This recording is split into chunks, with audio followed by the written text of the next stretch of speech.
Hi, it's Dale. Let's take a look at some of the hitchhikers that can occur in scanner photography. Hitchhikers? What are you talking about? Let's look. Here's an example of a piece that I've done the basic rough editing to make the background all black. But there's a little hitchhiker here. That's not immediately apparent, but I'll start zooming in.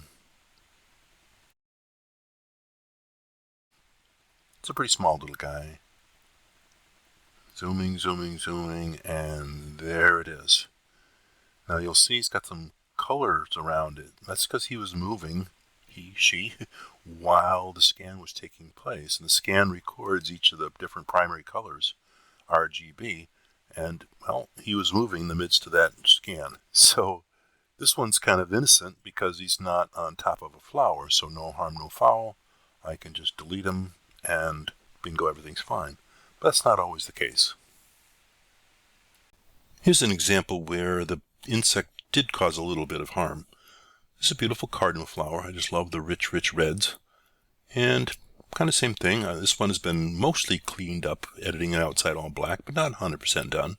But if I keep zooming in here, oops, there's a little artifact in the middle here. Look at that. It was a little bug, and he was crawling while the scan was taking place. Probably an aphid or something like that. Not insurmountable. I mean, this area here can be made all black, and the repair tool will take care of a lot of this. So, for example, if I just paint over that, kind of like so, and get all that area that I want to have removed, painted, right around to there maybe. Photoshop does a pretty decent job. I can clean that edge up right there, a little bit more there, and then I can edit that to be black right along there. Pretty much invisible in terms of making damage to the print, but just gives you an example of, hey, make sure there's no little critters riding along.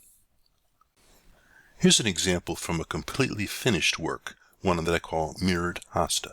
Looks normal, nothing too interesting, but what if I zoom in a little bit? Normal buds from the hosta, but if I keep zooming in, closer, closer, closer, closer, wow, there's a little insect wing that was stuck right on the tip. Just a tiny, tiny, tiny little thing. And even when you make it a fairly large print, barely noticeable up there. I decided to leave this there. Wasn't hurting anything. Part of an interesting little tidbit on the plant and on the flower. So I kept it. You can check out more of my work and some other tips at www.bitsofnature.biz. Thank you.